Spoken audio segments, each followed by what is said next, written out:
Ilha Grande, au sud du Brésil. Après 8 jours d'escale à Mataris, il est déjà temps de partir. Pour l'instant, pas un souffle d'air, mais les derniers gribes annoncent pour demain 10 à 15 nœuds de nord-est, un temps parfait pour descendre plus au sud. Avant de quitter Ilha Grande, il nous reste à faire un plein d'eau.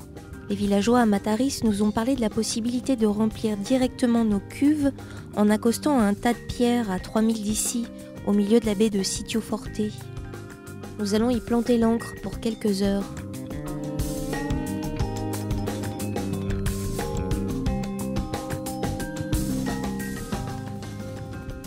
Une dizaine de voiliers portant pavillon brésilien pour la plupart et au milieu des bateaux, la construction de pierres. Elle est indiquée sur les cartes marines proposées par le gouvernement brésilien. Elle y apparaît comme une roche à fleur d'eau. L'approche est facile, il y a tout ce qu'il faut pour passer les amarres. À l'origine de cet étonnant point d'eau, un naufrage il y a plus de 10 ans. En cause, le rocher sur lequel repose désormais le petit édifice. À l'époque, ce danger isolé est peu visible et non balisé. Un bateau vient s'y heurter et coule. À la suite de cet incident, Thelma et son mari, propriétaires du restaurant de la plage, décident d'agir.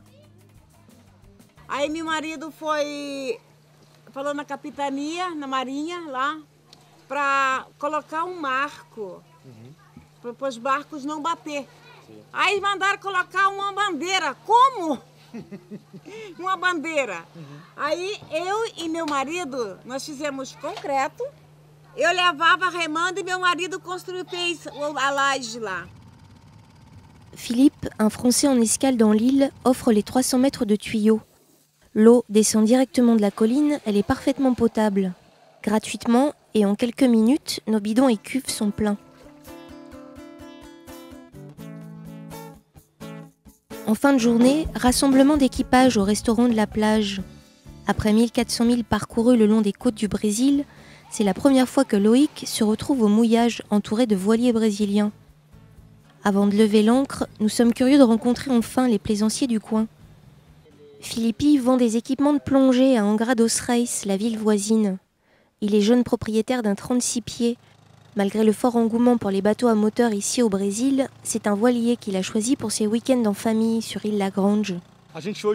Aujourd'hui, on voit une augmentation importante du nombre de bateaux à moteur sur la mer.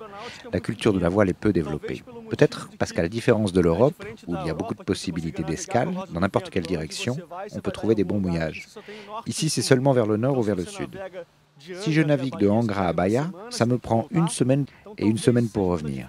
Peut-être est-ce la difficulté au Brésil. Les distances sont très grandes et il n'y a pas 36 directions possibles pour partir naviguer. Ici, à Angra, c'est différent. Il y a beaucoup de mouillage et c'est petit. Une quantité de mouillage dont nous n'aurons pas le temps de profiter pour cette fois. Le vent s'est levé et si l'on veut atteindre Florianopolis à 300 milles au sud, il faut partir tout de suite. La fenêtre est courte, seulement 3 jours de vent.